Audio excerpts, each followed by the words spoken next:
எல்லாருக்கும் வணக்கம். இன்னைக்கு ஏஎம் ஜெயின் காலேஜோடைய செல்ஃப் ஃபினான்ஸ் ப்ரோக்ராம்ஸோடைய 50th கிராஜுவேஷன் டே செலிப்ரேட் பண்ணுறோம். இதில் கிட்டத்தட்ட 1641 ஸ்டூடெண்ட்ஸ்க்கு டிகிரி அவார்ட் பண்ணுறோம். போத் யூஜி அண்ட் பிஜி ப்ரோக்ராம்ஸ்க்குரிய ஸ்டூடெண்ட்ஸுக்கு டிகிரி அவார்ட் பண்ணுறாங்க. இதில் பார்த்திங்கன்னா மேஜராக யூஜி ப்ரோக்ராம்ஸ் ஜாஸ்தி. இதில் கிட்டத்தட்ட 40% ஆஃப் தி ஸ்டூடெண்ட்ஸ் வந்து ஃபர்ஸ்ட் ஜென்ரேஷன் கிராஜுவேட்ஸாக இருக்கிறாங்க. ரொம்ப அஃபோர்டபுள் எஜுகேஷன் இங்கே இருக்கிறதுனால எங்களுக்கு ஃபர்ஸ்ட் ஜென்ரேஷன் கிராஜுவேட்ஸோடைய என்ரோல்மெண்ட் ஜாஸ்தியாகவே இருக்குது. நிறையா ப்ரோக்ராம்ஸ் இப்போது new age programmes like computer science with artificial intelligence, criminology with criminal justice science, electronics with AI, இந்த மாதிரி சைக்காலஜி, இந்த மாதிரி இன்றைக்கி தேவைப்படுற எஜுகேஷன் நிறையா ப்ரோக்ராம்ஸ் ஆஃபர் பண்ணிகிட்ருக்குறோம். அந்த ஸ்டூடெண்ட்ஸ் புதுசாக வந்த ப்ரோக்ராம் போக பழைய ப்ரோக்ராம்ஸும் இப்போ விஷுவல் கம்யூனிகேஷனாக இருக்கட்டும், சாஃப்ட்வேர் அப்ளிகேஷனாக இருக்கட்டும், இந்த மாதிரி ப்ரோக்ராம்ஸும் இன்டீரியர் டிசைன், இதுலேயும் ஆர்ட்ஸ் அண்ட் சயின்ஸ் படிக்கிற ஸ்டூடெண்ட்ஸ் நிறையா பேர் இருக்கிறாங்க. அவங்க எல்லாருமே இன்றைக்கி டிகிரிஸ் சார் கையால் வாங்குகிறாங்க. இதில் முக்கியமாக சொல்லணுன்னா 3 ஸ்டூடெண்ட்ஸ் யூனிவர்சிட்டி ஃபர்ஸ்ட் ரேங்க் வாங்கியிருக்கிறாங்க. இது போக டாப் 10 ரேங்க்ஸில் எங்களுடைய ஸ்டூடெண்ட்ஸ் 34 ஸ்டூடெண்ட்ஸ் இருக்கிறாங்க. அதுதான் ஸ்பெஷாலிட்டி. இந்த வருஷத்துக்கான புது இனிஷியேட்டிவ் அப்படின்னு பார்த்தீங்கன்னா எங்களுக்கு இன்குபேஷன் சென்டர் இனோவேஷன் செல்லுன்னு ஒன்று ஆரம்பிச்சிருக்கிறோம். அந்த இன்குபேஷன் சென்டரில் ஸ்டூடெண்ட்ஸுக்கான க்ரியேட்டிவிட்டியை இன்னும் என்ஹான்ஸ் பண்ணணும். இன்ஜினியரிங் காலேஜில் மட்டுமே இந்த மாதிரியான இனோவேஷன் இருந்த காலகட்டம் போய் காலேஜ்லேயும் இந்த மாதிரி ஆர்ட்ஸ் அண்ட் சயின்ஸ் காலேஜஸ்லேயும் கவர்மெண்ட் எய்டட் காலேஜஸ்லேயுமே இந்த மாதிரி இனோவேஷன் வரணும், நிறையா பசங்களுக்கு தெரியணும் அப்படிங்கிற இனிஷியேட்டிவில் இன்குபேஷன் சென்டர் ஆரம்பிச்சிருக்கிறோம். அதுக்கு சார் வந்து ஒரு பெரிய இன்ஸ்பிரேஷனாக இருப்பாங்க. மங்கள்யான் இந்த மாதிரியான ப்ராஜெக்ட்ஸ், சந்திரயான், இந்த ப்ராஜெக்ட்ஸ் எல்லாமே சாருடைய தலைமையில் பண்ணதுனால சார் ஒரு பெரிய இன்ஸ்பிரேஷனாக இருப்பாங்கங்கிறதுனால நாங்கள் சாரை வந்து சீஃப் கெஸ்ட்டாக இன்வைட் பண்ணியிருக்கிறோம். ஐ திங்க் கல்வி நிறுவனம் அப்படி இது வந்து அவங்க வந்து என்னுடைய நிறுவனர் பார்த்தீங்கன்னா அவர் எனக்கு இறந்து 7ஆம் வகுப்பு தான் படித்தார் அப்படின்னாங்க. ஆனால் அவர் 7ஆம் வகுப்பு படிச்சிருந்தாலும் கூட இப்போ ஒரு பெரிய இந்த ஒரு ஸ்தாபனமாக இந்த உருவாக்கி இங்கே நிறைய பேருக்கு கல்வி புகட்டினதை தாண்டி அதில் இங்கே முன்னால் படித்த மாணவர்கள் அப்படிங்க பார்த்திங்கன்னா அந்த வரிசை பெரிய பரிசையாக இருக்குது. அதில் நிறைய பேர் வந்து இந்திய அளவில் சர்வதேச அளவில் கூட இந்தியாவினுடைய முகவரியை தெரிய அளவு கூட கொடுத்துட்டு போயிருக்காங்க. அந்த பரம்பரையில் இப்போ வரும்பொழுது இப்போ இவங்க சொன்ன மாதிரி இப்போ இவங்க கூட கல்விங்கிறது ஒரு பெரிய மாற்றத்தை உருவாக்குது. அதை ஒரு வாய்ப்பு அளிக்கிறத தாண்டி கல்வி வந்து இப்போ ஒரு பெரிய மாற்றத்தை நோக்கி போயிட்டு இருக்குது. அப்படி மாற்றத்துடன் போகும் பொழுது இப்போ துறைகளுக்கு இடையில் வந்து ஒரே துறை, இப்போ பொறியியலுக்கே போனாலும் சரி, மருத்துவத்துக்கே போனாலும் சரி, எந்த துறைக்கு போனாலும் அந்த துறைகளுக்கிடையே கூட நிறைய பெரிய வித்தியாசம் இல்லை. எல்லாம் தெரிஞ்சிருக்கணும் அப்படிங்கிற கம்ப்யூட்டர் சயின்ஸ் மட்டும் படித்தா பத்தாது, ஏஐ படிக்கணும், மேத்தமேட்டிக்ஸ் படிக்கணும், அதே மாதிரி கோர் இன்ஜினியரிங் படிக்கணும் அப்படின்னு எப்படி பொறியியல் கல்லூரி இருக்குதோ அதே மாதிரி கலை அறிவியல் கல்லூரிக்கு வரும்பொழுதும் கூட நீங்கள் இது பழைய முறையிலே படித்தா முடியாது. புதுசாக வரும்பொழுது வெளியே போகும் பொழுது அதற்கு மாணவர்களை தயார்படுத்தணும் அப்படின்னா கல்வியினுடைய முறை வேறு மாதிரி வருது. அதாவது என்னத்தை கற்றுக்கிட்டு நம்ம போகிறோங்களோ அதே ஒரு காலத்தில் அதை வச்சுட்டே நம்ம 25-30 வருஷம் நம்ம பணிபுரிஞ்சு நம்ம பணியினை கூட வாழ்ந்துடலாம். இப்போ அப்படி இல்லவே இல்லை. துறைகளே வந்து கிட்டத்தட்ட 5 வருடங்களுக்கு ஒரு முறை மாறிட்டே இருக்குது.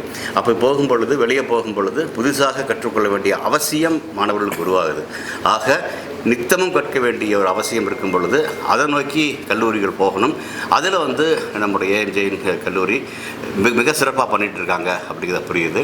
அது வந்து கலை அறிவியல் கல்லூரியாக இருந்தாலும் ஆண்கள் பெண்கள் சேர்ந்து படிக்கிற வழி இதாக இருந்தாலும் கூட வெளியே போகும் பொழுது தேவையான திறன் மேம்பாடுகளை கல்வியிலேயே அவங்க கற்றுக்கிறதுக்கான வாய்ப்புகள் உருவாக்குறாங்க. அதே மாதிரி இப்போ வந்து இன்னோவேஷன் அப்படிங்கிறது அதிகமாக பொறியியல் கல்லூரிகளில் இருக்கக்கூடிய ஒன்றை வந்து இங்கேயே கொண்டு வந்து கொடுக்கும் பொழுது இன்னும் சிறப்பாக மாணவர்கள் உருவாக்க முடியும் அப்படிங்கிறத நோக்கி கல்வி போகுது. அதுக்கு தகுந்த மாதிரி அவங்க உருவாக்குறாங்க. அதன் வெளிப்பாடாக இன்றைக்கி வந்து 50வது ஆண்டு பட்டமளிப்பு விழா அதில் வந்து மாணவர்கள் கலந்து கொள்ளும் பொழுது அதிகமாக பார்த்திங்கன்னா நிறைய இடங்களில் இப்போ பட்டமளிப்பு விழா போயிருக்கிறேன். போகும்பொழுது மாணவர்களுக்கு சொல்லுவது இப்போ வந்து நிறைய வாய்ப்புகள் இருக்குது. வாய்ப்புகள் இருந்தாலும் போட்டிகளும் அதிகமாக இருக்குது. அந்த போட்டிகளுக்கு தகுந்த மாதிரி நம்ம பந்தய குதிரை மாதிரி நம்ம என்றைக்கும் தயாராக இருக்க வேண்டிய அவசியம் இருக்குது. அதுவும் இல்லாமல் கால ஓட்டத்துக்கு தகுந்த மாதிரி நம்ம வந்து வெளியே எந்த பணிக்கு போனாலும் அதை கற்றுக்கொள்ள வேண்டிய அவசியம் இருக்குது அப்படிங்கிறத நம்ம சொல்கிறோம். அதுவும் முக்கியமாக இளைய பாரதமும் பாரதி சொல்லியிருப்பார். ஆனால் உண்மையிலேயே உலக அளவில் பார்த்திங்கன்னா இளைஞர்கள் அதிகமுள்ள நாடாக இந்தியா இருக்கிறத தாண்டி அடுத்த 30-40 வருடங்களுக்கு நம்ம தான் இளமையாக இருக்க போகிறோம். இப்போ ஒரு வீட்டிலே பார்த்திங்கன்னா கூட இளைஞர்கள் தான் அந்த வீட்டினுடைய நம்பிக்கை, அந்த சமுதாயத்தினுடைய நம்பிக்கை அப்படிம்பாங்க. அதே மாதிரி நம்முடைய நாட்டின் நம்பிக்கையை தாண்டி உலகின் நம்பிக்கையாக கூட இந்திய இளைஞர்கள் உருவாக வேண்டிய அவசியம் இருக்குது. அப்படிங்கிறன்னா உலகத்தில் எங்கெங்கே நடக்குதோ அதுக்கு தகுந்த மாதிரி நம்ம தகுதிப்படுத்திக் கொள்ள வேண்டும். அதே மாதிரி நம்ம இங்கே படிக்கிறோம் அப்படின்னா நம்முடைய வீட்டுக்காக மட்டுமில்லை, நம்முடைய மாநிலத்துக்காக மட்டுமில்லை, நம்முடைய நாட்டுக்காக மட்டுமில்லை, உலகம் என்ன விதவர்களோ அதற்கு சேர்ந்து அவங்க கற்றுக்கொள்ள வேண்டிய அவசியம் இருக்குது. அப்படிங்கிற நோக்கி நாடு போயிட்டுருக்குது. அதில் கல்விக்கூடங்கள் மிக மிக சிறப்பான பணிகளை புரிஞ்சிட்ருக்குறாங்க. இன்னும் அந்த காலத்துக்கு ஏற்ற மாதிரி அவங்கள புதுப்பித்துக்கொள்ள வேண்டிய அவசியம் இருக்குது. அதை இது மாதிரியான பட்டமளிப்பு விழாக்களில் சொல்லும் பொழுது ஒரு பக்கம் மாணவர்களுக்கு சொல்கிறோம், அந்த மாணவர்களுக்கு உடைய பெற்றோர்களும் வர்றாங்க, அவர்களுக்கு சொல்கிறோம், இது ஆசிரியர்கள் இருக்காங்க, இவங்களுக்கு சொல்கிறோம். இது எல்லாம் தாண்டி இது மாதிரி ஊடகங்கள் வரும் பொழுது இது அந்த கல்லூரிக்கு மட்டுமல்ல, இது பொதுவாக எல்லாருக்கும் போவதற்கான வாய்ப்பு உருவாக்கப்படுதுன்னு நினைக்கிறேன். அந்த வகையில் ஒரு ஆண்டு விழாக்கள் எப்படி ஒரு பள்ளி கல்லூரி நடக்குதோ அதை தாண்டி ஒரு பட்டமளிப்பு விழா அப்படிங்கிற பொழுது பட்டம் வாங்கும் மாணவர்களுக்கு ஒரு புது மைல்கல், அதிலிருந்து அவங்க எப்படி போகலாம் அப்படிங்கிறத அந்த இடத்துல பாடம் கற்றுக்க முடியும்னு ஒரு நம்பிக்கை இருக்குது. இதை தாண்டி இப்போ கல்லூரி நிறுவனங்களும் மாணவர்கள் உருவாக்கியிருக்காங்க அப்படிங்கிறது. இதெல்லாம் தாண்டி நிறைய இடத்த சொல்லுவேன், ஒன்று சிறப்பாக செய்வது அப்படிங்கிறது எல்லாருக்கும் இருக்கணும். தனி மனிதனாக இருக்கலாம், அது ஒரு நாடாக இருக்கலாம், இது மாதிரி கல்வி நிறுவனங்களாக இருக்கலாம். அதாவது சிறப்பாக செய்வதை தாண்டி சிறப்பாக செய்கிறோம் அப்படிங்கிறத உலகுக்கு அறிவிக்க வேண்டிய அவசியம் இருக்குது. ஏன்னா நல்ல செய்திகள் தினம் தினம் வரும்பொழுது அது ஒரு பெரிய நம்பிக்கை உருவாக்கும். அதை நோக்கி இன்றைக்கி நீங்கள்லாம் வந்திருந்து இன்றைக்கி நாம் நடக்கக்கூடியதை நாளைக்கு தெரியும் பொழுது பார்க்கக்கூடிய இளைஞர்களுக்கும் நாட்டிற்கும் ஒரு நம்பிக்கையை நம்ம உருவாக்குகிறோம் அப்படிங்கிற மாதிரி இருக்கும். ஏன்னா கல்வி அப்படிங்கிறது அதன் மூலியமாக திரும்ப சொல்கிறது, நம்ம கற்றுக்கொண்டு அடுத்த நிலைக்கு நம்மை போவது மட்டுமில்லை, நம்முடைய வீட்டையும் மட்டுமில்லை, தாய் தந்தை அவர்களை மகிழ்ச்சி தாண்டி தாய் நாட்டுக்கு மகிழ்ச்சி உருவாக்க முடியும். ஓரளவுக்கு அதை நான் பண்ணியிருக்கிறேன் நினைக்கிறேன். நான் ஓரளவுக்கு பண்ணியிருக்கிறேன் அப்படின்னா அது காரணம் முழுக்க எனக்கு கொடுக்கப்பட்ட கல்வியை தவிர எதுவுமே இல்லை. ஆனால் அதே மாதிரி இருக்கக்கூடிய மாணவர்களும் அதை எடுத்துகிட்டு சரியாக போனாங்கன்னா கண்டிப்பாக அவர்களால் நிறைய செய்ய முடியும். அவர்கள் செய்வதை பார்த்து நாடும் வீடும் மகிழ்ச்சி அடையும் என்பதை தாண்டி பயன்பெறும் அப்படிங்கிறது. முக்கியமாக இப்போ சொல்லணும் அப்படின்னா நேற்றுக்கும் கூட முக்கியமான காரியத்தை செஞ்சுட்டு வந்தேன். அதாவது உங்களுக்கு எல்லாம் தெரியும், ஈரான் வார் நடக்கிறதுனால இப்போ நமக்கு வீட்டில் எரிவாயு இருக்குமா, சமையல் வாயு இருக்குமா அப்படிங்கிறத தாண்டி இப்போ நீங்கள் ஏதாவது ஹோட்டலுக்கு போனீங்கன்னா கூட இல்லை இது பூரி சொல்ல முடியாது, இந்த சாதனங்கள் செய்ய முடியாது அங்கே. ஏன்னா அங்கே எல்பிஜி இல்லை அப்படிங்கிற மாதிரி போகுது. பல துறைகளில் இதோட எல்பிஜி இல்லை அப்படிங்கிற பொழுது கட்டுமானத்துக்கு தேவையான இரும்பு ஆலைகளில் அது எல்லாம் குறைஞ்சிட்டு போயிட்டுருக்கு. இது எல்லாம் மாற்றி தான் செய்ய முடியுமா அப்படிங்கிற வகையில் என்ன பண்ணலாம் அப்படிங்கிற பொழுது இப்போ இது வரைக்கும் விண்கலன் அனுப்புறதுக்கு கிரையோஜெனிக் யூஸ் பண்ணுவோம். கிரையோஜெனிக்னா என்ன, ஆக்சிஜன் ஹைட்ரஜன் சேர்த்து அனுப்பும் பொழுது பெரிய விசை வருது, அதை அனுப்புகிறோம். இப்போ அதையே கொஞ்சம் மாற்றி பார்த்தோம்னா நம்ம இருக்கக்கூடிய தண்ணி இருக்கு இல்லையா, அது வீணாக போகிற தண்ணியாக எடுத்தாலும் கூட குடிக்கக்கூடிய தண்ணியிலேருந்து தண்ணீர் எல்லா இடத்துலையும் ஆக்சிஜன் ஹைட்ரஜன் இருக்குது. அங்கேருந்து எடுத்தோம்னா அந்த எரிபொருளை எல்பிஜியோட சிறப்பான எரிபொருளாக நாம் உருவாக்க முடியுமல்ல, உருவாக்கி இது நம்ம வீட்டினுடைய சமையலறையிலிருந்து இரும்பாலைகள் வரைக்கும் எந்தெந்த இடத்துல எல்லாம் நம்ம கரியையோ எரிவாயுவாக எல்பிஜி யூஸ் பண்ணுறோமோ இந்த இடத்துல எல்லாம் உபயோகப்படுத்த முடியும் அப்படிங்கிற வகையில் போயிட்டுருக்கோம். அது செய்வதற்கு நிறைய இளைஞர்கள் தேவை, இந்த முனைப்பாடு செய்வதற்காக. ஏன்னா அறிவியல்லையே முக்கியமான அறிவியல் அப்படிங்கிறது முதலாக தீயை கண்டுபிடிச்சது. தீயை பார்த்து பயந்த மனிதன் தீயை எப்படி உருவாக்க முடியும்னா அதுதான் முதல் அறிவியல். அதிலிருந்து தான் சமைச்சு சாப்பிட்டான், அதிலிருந்து எல்லாமே வந்துச்சு. ஆனால் அந்த தீயை எப்படி உருவாக்க வேண்டும் அப்படிங்கிறதுல ஒரு தப்பு பண்ணிட்டான். மனித சமுதாயமே தப்பு பண்ணிடுச்சு. ஒரு காலத்தில் மரங்கள் எரிச்சாங்க, நிலக்கரிகள் எரிச்சாங்க, பெட்ரோல் டீசல் எரிச்சாங்க. அந்த வழி தப்பாக போயிடுச்சு. திரும்ப அந்த வழியை சரி செய்ய வேண்டிய அவசியம் இருக்குது. அந்த வழி தப்பாக போனதுனால தான் இன்றைக்கி இந்த கோடை இப்படி இருக்குது, அடுத்த வருஷம் எப்படி இருக்குது எப்படி சொல்ல முடியாமல் போயிடுச்சு. ஸோ அந்த வழியே நம்ம வந்து சரி பண்ண வேண்டிய அவசியம் இருக்குது.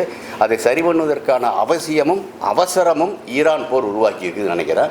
இதை வந்து நாம் ஒரு சந்தர்ப்பமாக, இது ஒரு சவாலான இதை வந்து சந்தர்ப்பமாக எடுத்துகிட்டு ஒரு சிறப்பான பணியை இந்தியா செய்ய முடியும் அப்படிங்கிற நம்பிக்கை எனக்கு இருக்குது. நிலவில் நீர் கண்டுபிடித்ததை தாண்டி அந்த நீரை வச்சுட்டு திரும்ப உருவாக்கக்கூடிய தீயில வந்து வருங்கால சமுதாயத்திற்கு எந்த பாதிப்பும் இல்லாத உருவாக்க முடியும் அப்படிங்கிற ஒரு இடத்துல இருக்கிறோம். இதில் வந்து செய்ய வேண்டியவர்கள் இன்றைய இளைஞர்கள், அந்த இளைஞர்களுக்கு எடுத்துகிட்டு போக முடியும்னு பார்க்குறேன். இதை ஊடகம் சிறப்பாக செய்ய முடியும். இந்த பணியை இது எடுத்துகிட்டு போனாங்கன்னா இதை சரியாக செல்லும் பொழுது அடுத்த தலைமுறை இந்த பூமியில் எப்படி இருக்குமோன்ற பயத்தை தாண்டி அடுத்த தலைமுறைக்கான நம்பிக்கையை நம்மால் உருவாக்க முடியும். அது கல்விக்கூடங்களில் தான் முடியும். கல்விக்கூடங்களும் அதே மாதிரி மாணவர்களும் சேர்ந்து போகும் பொழுது இதை ஊக்கப்படுத்துவதற்கு இது மாதிரி ஊடகங்கள் இன்னும் சிறப்பாக செய்ய முடியும்னு நினைக்கிறேன். அதுக்காக நீங்கள் திரளாக வந்திருந்ததை பார்த்து எனக்கு ரொம்ப மகிழ்ச்சியாக இருக்குது. இதுக்கு மேலே ஏதாவது உங்களுக்கு கேள்வி இருந்துச்சுன்னா சொல்கிறேன். இல்லை, அதை என்ன பார்க்குறேன் அப்படின்னா, ஸ்ட்ரெஸ் இருக்குது. அதாவது நீங்கள் ஒரு இடத்துக்கு சாப்பாட்டு போனாலும் கூட இந்த இப்போ காலகட்டங்களில் திருமணத்திலையும் கூட நிறைய அடுக்கி வச்சுருக்காங்க. ஆனால் எவ்வளோ அடுக்கி வச்சுருக்காங்கன்னு நம்ம இப்போ நமக்கு என்ன பிடிக்குது எடுத்து சாப்பிட்றா நமக்கு உடம்புக்கு நல்லது, பிரச்சனை இல்லாமல் இருக்கும். அதே மாதிரி இப்போ வந்து என்ன சொன்னேன் இல்லையா, நிறைய வாய்ப்புகள் இருக்குது. எல்லா வாய்ப்பும் நமக்கு எடுக்க வேண்டிய அவசியம் இல்லை. ஆனால் எந்த எடுத்தாலும் அதில் இன்று சிறப்பாக போவதற்கான வாய்ப்பு இருக்குது. அது எந்த துறையாக இருந்தாலும் சரி, நீங்கள் எந்த துறை எடுத்தாலும் அதில் நாம் சிறப்பாக செய்யும் பொழுது உன்னை அடையாளம் கொண்டது உன்னை அங்கீகரித்து உனக்கு அதற்கான சன்மானம் கொடுப்பதற்கு கண்டிப்பாக தயாராக இருக்குது. ஆக உன்னை என்னதுக்கு தகுதியாக இருக்கிறையோ அதை எடுத்துகிட்டு போனீங்கன்னா மனதுக்கு பிடிச்ச மாதிரி இருக்கும். அது கண்டிப்பாக மேலே கொண்டு வர முடியும்னு நினைக்கிறேன்.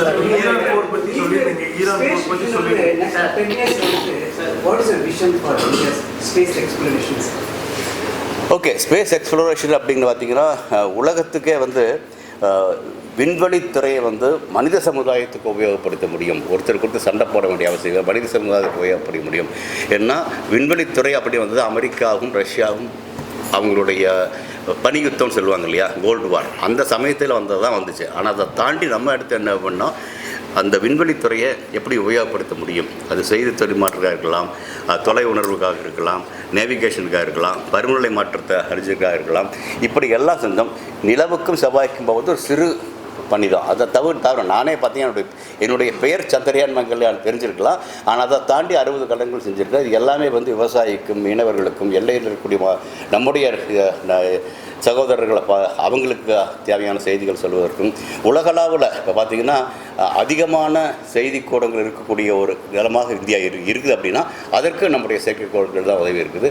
இப்போ மனிதர்கள் இப்போ இருக்கக்கூடிய எல்லாத்துக்கும் இன்றைய நாட்டு நடப்பு சரியாக தெரிஞ்சிருக்குது அப்படின்னா 50 வருஷத்துக்கு முன்னால் இது மாதிரி நாட்டு நடப்பு தெரிஞ்சிருக்குல்ல, இன்றைக்கி தெரிஞ்சிருக்குதா கண்டிப்பாக நம்முடைய செயற்கைக்கோள்கள். அந்த வகையில் சமுதாயத்திற்கு தேவையானதை மிக அதிகமாக செய்தவர்கள் இந்தியர்கள். அதில் நம்ம ஒரு பங்கு இருக்குதுன்னு சொல்ல முடியும். இதை தாண்டி இனிமேல் நிலவுக்கு போகிறது கூட மற்றவங்க எல்லாம் நிலவுக்கு போனது போட்டிக்கு போனாங்க. நம்ம அப்படி இல்லை, நிலவை முழுதாக அறிந்து கொள்வதற்காக போனோம். அந்த அறிந்து கொள்வது இயற்கையாக வந்து நிலவில் நீர் இருக்குதுன்னு சொன்னோம். எப்படி தீ அப்படிங்கிறது முக்கியமோ அதே மாதிரி திரும்ப நீர் அப்படிங்கிறது முக்கியம். எந்த போனாலும் அந்த நீர் வந்து நீரை ஆதாரமாக வைத்து வரக்கூடிய சக்தியை உருவாக்கணும்னா அது வந்து நம்ம உலகத்துக்கு வந்து மனித குலத்திற்கு பாதிப்பில்லாத உருவாக்க முடியும். அதை நோக்கி தான் நம்ம பயணிக்கிறோம். இப்போ கிட்டத்தட்ட 50 வருடங்களாக நிலவை பற்றி கவனிக்காமல் இருந்த அமெரிக்கா இப்போ திரும்ப நிலவுக்கு போகுது. அதுவும் நாம் சொன்ன தென் துருவத்துக்கு போகுது அப்படின்னா அதற்கான வழியமைத்தவர்கள் நாம சரியாக புரிஞ்சுக்கணும். ஆனால் இந்த வழியமைத்த நாம் வந்து அடுத்த நிலவில் ஒரு குடியமைப்பு வரும் பொழுது அதில் இந்தியர்களுக்கும் உரிமை உண்டு அப்படிங்கிற வகையில் போகும் பொழுது இன்றைக்கி அமெரிக்காவுக்கு போகிறதுக்கு விசா கேட்கலாம். ஆனால் நாளைக்கு என்னுடைய அடுத்த தலைமுறை நிலவுக்கு போகும் பொழுது இந்தியர்களுக்கு யாரும் விசா கொடுக்க வேண்டிய அவசியம் இல்லைங்கிற நோக்கி போகும்.